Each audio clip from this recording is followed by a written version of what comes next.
Nangako si Pangulong Ferdinand Marcos Jr. na magkakaroon ng Patient Transport Vehicle o PTV ang lahat ng mga local government units sa bansa. Sa ngayon, anya, mula sa 1,642 na syudad at munisipalidad, 1,173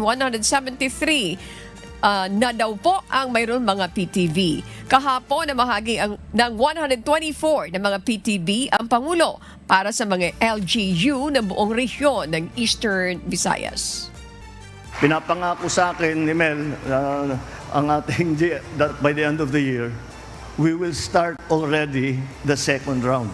Kasi pag natapos na namin mag 100% na lahat itong 1,642 na bayan at saka lungsod, babalikan din namin.